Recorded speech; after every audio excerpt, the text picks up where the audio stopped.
this is your host, Julia Napini. I am a clinical and forensic social worker who owns a counseling practice and a consulting business. In this show, we discuss the challenges of being successful in business while maintaining your integrity and staying true to yourself. Join me while I interview other professionals and share insights from life and experience.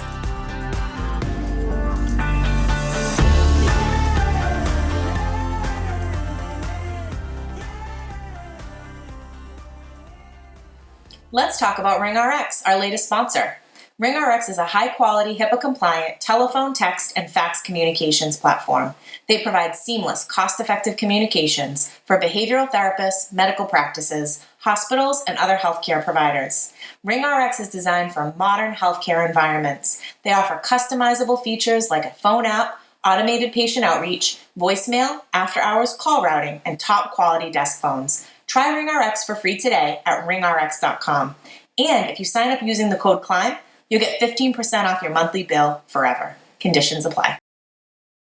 Hello and welcome to another episode of the Compassionate Climb podcast. I have a fellow therapist with us today who has developed her own framework for building trust with clients.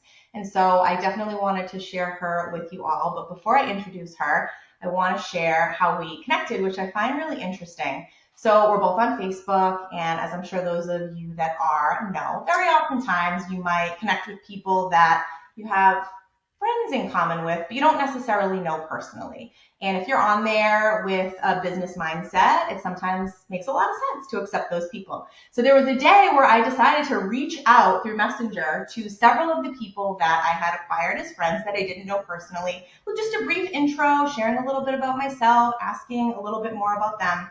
And it was not responded to at all by the majority. And the ones that did respond, it was not favorable. And this is someone who was very different. So she was ready to go. She immediately sent a link for us to schedule a time to connect. And I just thought that was such a great idea. And it was obviously very much appreciated that that was her response. So Lindsay, welcome to the show. Thank you, Julia. I love it. It was so challenging. And having that link ready to go, I was so impressed. Well, I actually reserve Thursdays for networking too. Like I'm sending links, I'm connecting with other therapists. I'm like, I want to know what you are doing. I want you to know what I'm doing. I want to know how we can help each other. So happy to.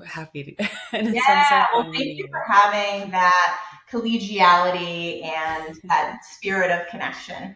So fill everybody in on your career climb. So how is it that you came to work primarily with couples, and anything that's relevant from your career climb to what you're doing now? Awesome. Yeah, so I've seen individuals since 2017. I became a therapist then. I graduated graduate school the year before, and I have basically only seen individuals. I was like kind of a little bit of family people, a little bit of couples, just dabbling, like kind of seeing, at the beginning of my career what I liked. And for so long, I just was like, individuals are my jam. And then as I started to kind of shift and want to go deeper with partnership and relationships and really like focus on the relationship, I did Gottman training, and then I did more Gottman training. And just this year I was like, okay, I'm full couples. Like I still have individuals like reaching out to me, and I'm like, do you have a wife, or do you have somebody we can do this together? So I'm so excited to just be here and to talk about it. It's been a fun journey. I feel like that's where I can kind of serve best now. And it's not always easy to get people in the door. Sometimes they reach out and they're like, hey, I need you. Oh, wait, let me backtrack and kind of think about it and talk. And so it's an interesting to kind of switch all the way to couples right now. It's interesting. And part of my business now, I actually changed my company name to Trust Lab because I was doing all this work on attachment and helping people build trust through the framework that I built. I was like, you know what? That's what it's all about. It's about trust. And, in our maybe industry. We talk about niches all the time. Like, what's your niche? I've talked to so many therapists in the last couple of weeks, months, who are like, oh yeah, I see like people with chronic illness, or I see this. And I'm like, I think my niche is really trust, actually. Like, Mm. it's not just with couples, but it's like founding business partners, teams, organizations. It's kind of like where I've started to even go with it. So looking at that kind of healthy attachment in intimate partnerships has shown me like, well, that's how all relationships should be on some level, right? Mhm. We should be able to talk about our needs and our feelings on some level, right? Depending on the context, and then be able to like meet people in those spaces, like really meet each other in a human space. Mm. So yeah, it's been fun. That's my in a nutshell. I love it. So many of us can relate to our clinical training, and then we learn different modalities. We might take a training, we practice it with clients, and sometimes it can become a specialty or a niche.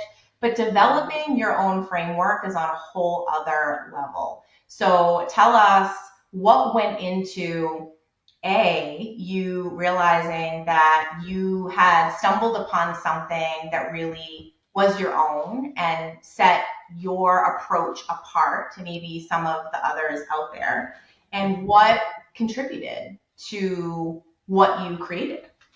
Yeah, I would say the foundation of my work has been positive psychology, like from the beginning. Mm-hmm. Once I, stumbled upon that, because I definitely didn't learn it in graduate school, I was like, oh, right, we need to have kind of this North Star, where are we going, where are we headed? Getting people just to like zero isn't really the goal. It's like optimal functioning and flourishing even. Yeah. Um, right? Yeah. And so that's kind of always in the background for me. And I love the Gottmans because they have the Sound Relationship House. It's this beautiful framework. You present it at the beginning of your, planning session with people. You say, this is what it looks like. This is what it is. We've figured it out. Science has figured it out.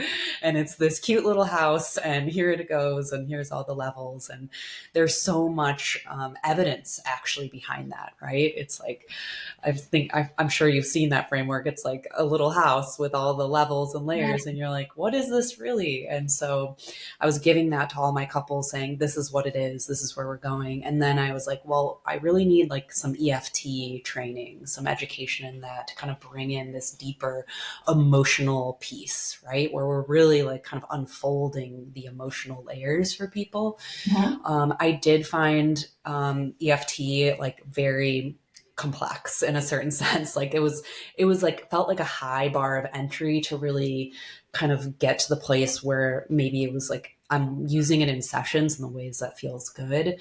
And so I started to look at attachment theory and how these things are kind of woven in together. And I was saying the attachment project has kind of the infinite attachment cycle. And so I built one for adults, looking at like, this is the framework that in terms of emotions and needs, and then what we could call relating, like communication and co-regulation, this is the actual framework that we're looking at for that process. I like to say it's like the energy moving through the Sound Relationship House. Like, here's all the structure and like, exercises and what we need to be doing, how we need to be communicating. This is really how the energy moves through. Mm-hmm. And through that, I was like, well, the whole point of this cycle is about trust. Like, that's amazing. That's beautiful. It's not, and again, I feel like that goes so well with positive psychology. It's like, we're not just looking at like, oh, we're helping you with conflict. It's like, no, we're really trying to build trust. And to give that to people from the forefront, like, it's normal for trust to be damaged. It's normal for trust to be fractured. Like, this is a healthy relationship where trust has issues, but how we repair it is really where the like true relationship masters are kind of functioning. So Yeah, yeah, that's fascinating. I think trust is fascinating these days. So So I am feeling so much more compelled, and this is just so indicative of where I am on my own journey. So like that is fascinating to me on a clinical level, and thinking back to the work that I did with couples, how beneficial that could be. But then I find myself thinking also about how this is its own separate business now, correct? So do you have your private practice and then you have the Trust Lab as a separate entity? I just DBA'd like literally 2 weeks ago, not even. I was Mm-hmm. like, I'm going to DBA. It was just Yeah. my personal name. Mm-hmm. And I was thinking about another name for so long. I'm sure other practice owners have gone through this. Like, and then you pick something and you're like, really? Like, and you have to stick with it, right? You're committed. So I was like, finally, it feels like through this process of working with that attachment cycle, I was like, this feels so good. And then I can kind of open it up. I think we were talking a little bit about like the difference between business wise being a therapist and being a coach and a consultant, and how there's just a lot more opportunity for expansion with coaching and consulting, innovation, like trying new things in a certain way. So I've really kind of just gone more to the coaching consulting side of Mm-hmm. things to keep that open. And Trust Lab feels kind of fun. And like, you can go into like tech startups and different organizations. And I'm Yeah. thinking about like, how do you build trust with your customers? How do you build trust with your team? There's just so many places I can take it, which as an entrepreneur, it's like you want that kind of like excitement and fun. Yeah, So absolutely. I love that it's something that you can take out of the therapy realm and there's applicability in a lot of different settings. So give the listeners an idea of the structure of this. Is there a certain sequence that you follow when you first start your work with someone? What can they expect when they are starting this process with you? So let's speak specifically to the couples work because that's what I've been doing the most. I feel like most comfortable with. Yeah. So I built a program called Relationship Reset, and it's kind of a two-phase program. The first phase is like comprehensive assessment, evidence-based assessment, Gottman informed, conflict, video conflict, looking at the oral history, looking at the individual histories. I have them actually do a Gottman evaluation. That's an online, 60 plus dimensions of relationship health. Like, I can't believe we have that. I just love it. Yeah. So that's a full kind of assessment. And then from there, I look at all of that information and pretty much decide like this is what needs to be prioritized, and we'll do what is sometimes called marathon couples therapy or a marriage intensive, like a longer format structure. And really that is kind of like neurobiologically wired, um, strategic. It's like you guys have built this negative cycle and we're going to interrupt that. And through this like longer format experience, you're going to feel what that's like in your neurobiology to interrupt that cycle so that that trust is being rebuilt. Those deposits to the trust account, the emotional bank account are really being like, you're getting a lot in those 3 hours with my guidance and support. And so Mhm. that can take, that intensive. I've seen it be very different for different people depending on where they're at. Yeah. My target clients are parents with kids 7 years and under. Okay. So that like most difficult, challenging time, I really want to give those clients a sense of this will be over. Like it won't last forever. It is the worst and it's so stressful and you do need more support. You do need help. And actually it's there for you as opposed to maybe our parents' generation where maybe they didn't really have that. Mm. And I think our generation needs that a lot because there's even more pressure and more intensity and stress going on, I think, especially dual income, dual professional households. So yeah, that's the fun part. So they come in office for the intensive. Mhm. The rest can be virtual. And Okay. then I can do it virtually as well, the intensive, if I see people not around where I'm from. Got it. Mhm. So is your goal to eventually transition your entire practice into more of the coaching and consulting and using this framework, but doing it more as an intensive as opposed to ongoing work? Um, what's nice about the 1099 contracting, it's like, okay, I own my own business, but I contract with a clinical practice where I can do, I can put that clinical work there. I can put the insurance-based clients. I can have that still, and work in those frameworks. Yeah. And I can still then have my own business that's very much separate. Nice. Hmm. That's awesome. Okay, so I know that there are a lot of entrepreneurs listening at various stages in their business. So let's go back to what we touched upon in the beginning. So you set aside a specific day for marketing and networking. And when you have this, framework and this new endeavor and you're trying to spread the word and it's something that you're not able to bill insurance for, I am sure that there are some challenges getting out there and finding your people. So share with the audience what has been the most helpful for you to connect with the people who are going to refer appropriate Right. individuals, couples to you. And yeah, I feel like there's been such a shift in the mental health landscape. And I have obviously had to learn a lot about marketing and invest a lot more time and energy. So I'm always interested to hear what's working for other people. Right. And I think, as a millennial, I occupy the digital space and the IRL in real life. Like, Like balancing very, the two worlds. like, I really do. And so I notice that that is a huge part of what I'm doing. It's like I join business chambers in my area. Mm-hmm. And that's been a really good referral source because you're meeting people face to face, you're connecting with them. We're from the same place. Like, there's that kind of trust you're building just because we live in the same area, right? And so that's been a big piece. And then the digital space, right? Trying to be on Instagram and Facebook and LinkedIn and putting yourself out there. I've been learning how to video edit and talk about things and, like talk to a camera. And that's been really generative as well. Just in terms of like LinkedIn, Facebook, Instagram are really the only ones that I do. Mm-hmm. Still learning, still growing on that. And then there's like profile sites, right? Like, still I get things from Psychology Today. Still I get things from, I'm actually a psychedelic assisted therapist as well. So I'll get reach out from psychedelic assisted therapy Mm-hmm. websites. So, wherever you can put your name on a free profile, I think can really help. Mm-hmm. Google Business, obviously, like really Yeah. building that. I just got on Trustpilot, actually, if you know Trustpilot. Mm-hmm. Yeah, Yelp. So Oh, okay. it's like spread all of the, routes wide. And then I would say like referrals still are going to be like number one. Like, Mm-hmm. people saying, I had a good experience with her. Here's what you can, expect.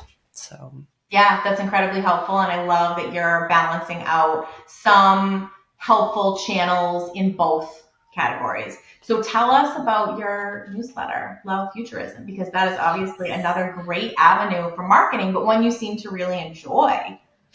I'm pretty dedicated to it at this point. Like, I do love to write. And so it's a weekly newsletter, which keeps me kind of like top of like, what am I thinking about this week? What's important? What's exciting? I think it's a good way to make content, to connect with people, to be like, yeah, let's talk about love. And it's like kind of techie, right? It's like I use tech language, like it's kind of goes, I guess, like across genres. I talk about AI sometimes, like AI companions, like the future. It's about shaping the future of love. And so, what does that actually mean? Mhm. Sometimes I think my company will do things around like, how do you build robot trust? Like, if you're going to have like a home robot, like that robot's going to need to like build the trust with this family or whatever. So really, I love technology. And so it's like a way to kind of like also get people who may not be as invested in conversations around relationships like more invested in the conversation and feeling like it speaks to them. Yeah. That's great. And have Mhm. you found that that has been a successful way to grow that audience and that there are people who might be considering and then getting that and learning more and having that frequency has resulted in them scheduling with you? I would say there's been one client that is like a pretty, sometimes it's like, they're like nodes. Like, one person is actually going to connect you with like a bunch of other people.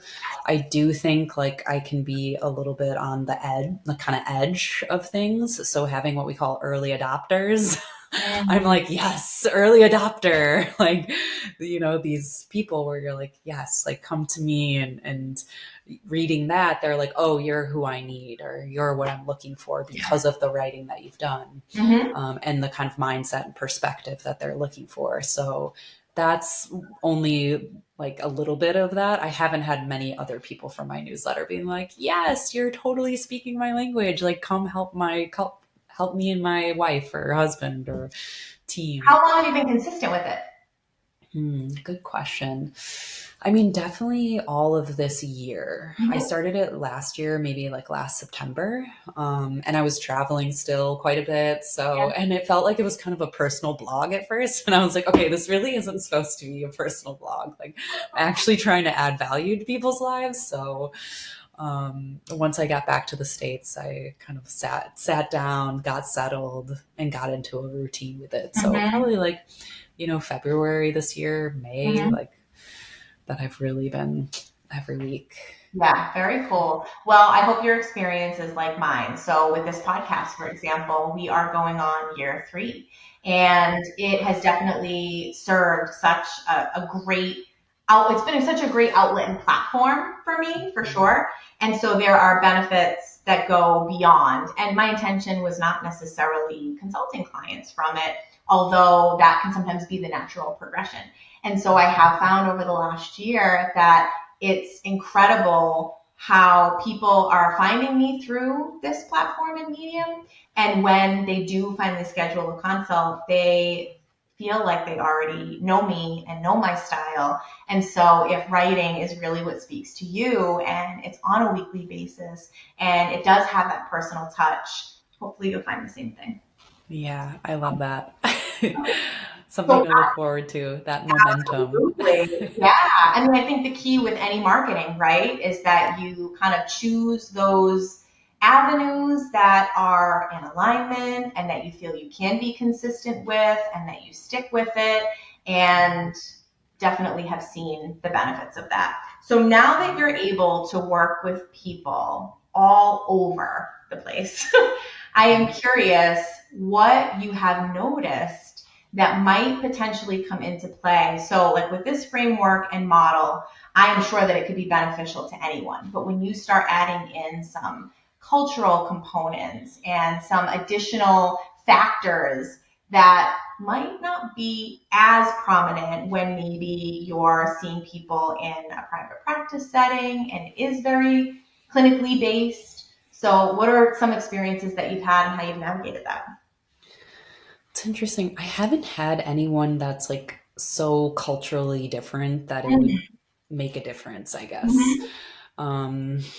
Like I'm thinking about some of the clients that I've seen in the UK, Australia, like the people who generally are reaching out to me, I think feel connected to kind of the culture that I'm a part of, I guess. So I'm trying to think of any clients I've had where I'm like, this is like really different. Well, it's great to hear that there really is applicability across the board, that this really is something that can resonate and be helpful regardless of where someone is.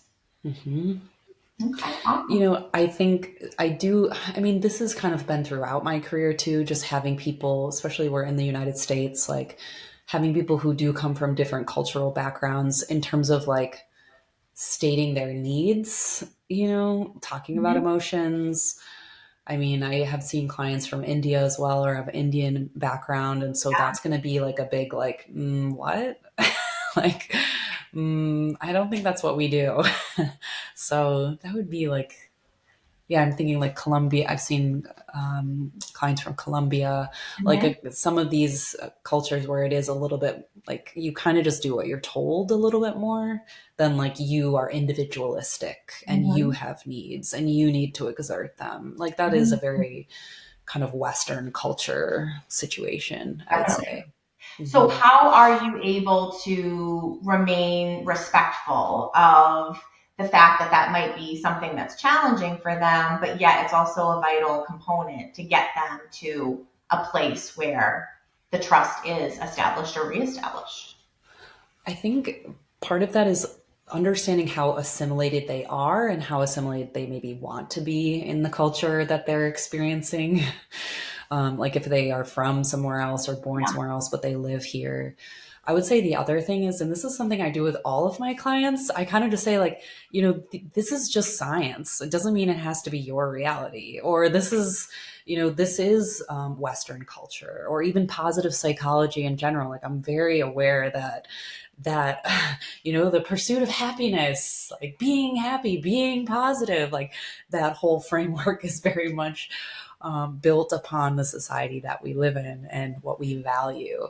So I do like to check in with people to say, like, you don't have to subscribe to this. Like, you don't have to subscribe to like speaking your needs. Like, Mhm. but do you think it will be helpful?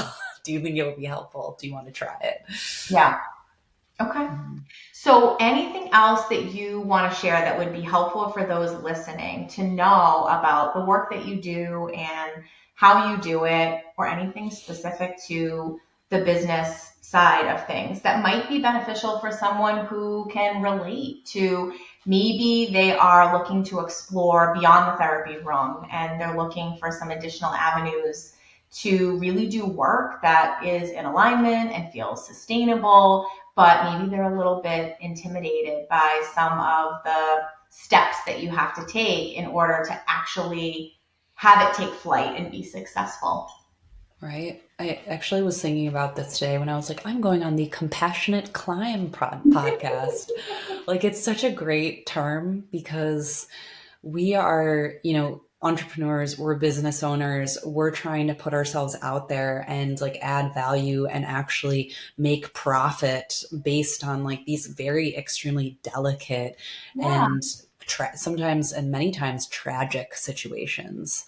And so, like, there's such a delicacy to what we do. There's such a tenderness, there's such a gentleness. And I would say, like, to keep that and to notice when it's being, when you're not in line or where you're not aligned with that is part of the challenge. But it's also part of, I think, like, what makes us great business owners and what can make us like really build something that cares for people. Mhm. Like, I think that's a lot what it's about. It's like, how do I really build a business where I'm able to care for people? And that's, business isn't going to look the same as other people's maybe business.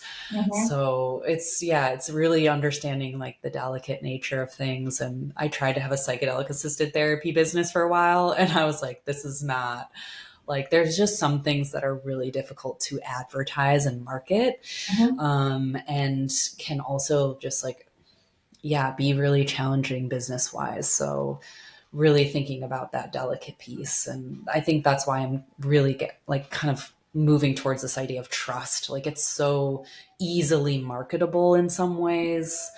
Like, I was almost in the divorce industry like before I started moving this way. I was like, okay, I was like reaching out to a lot of mediators and looking at divorce counseling and consulting and all those things. And I was like, I don't want to build a brand and be in an industry that is about the fallout. Like, I want to build something that's about the preventative medicine. We call it like giving people a vitamin, or what is it, a pill, like that's a big, like, do you want the vitamin or the pill? And I'm like, there's so many like entrepreneurs in the pill space that are doing a really amazing job and making a lot of money and helping a lot of people. But I was like, I want to be in the vitamin space, and that's going to be a different kind of challenge. Mhm. Yes, that's really So helpful. So that makes me question, so this framework, is it helpful regardless of your stage in relationship, regardless of where you're at kind of developmentally? So you were saying your focus is usually parents that are raising really young children, but is there applicability beyond that phase? yeah, I see couples, like one of the couples I'm seeing right now, they're in their 60s. and there's been a betrayal, anything where trust has been damaged Yes. significantly, like by a certain incident or, little bits over time. I love the Gottman framework again, like just listening to it and reading it. It's like you kind of know when like things are going to work for somebody when they aren't. Like there's a very specific situation going on in their narrative having to do with negative sentiment override. And like if there's still positivity in that oral history narrative, like we're good, let's go. Like there's still something to grasp onto here. So yeah.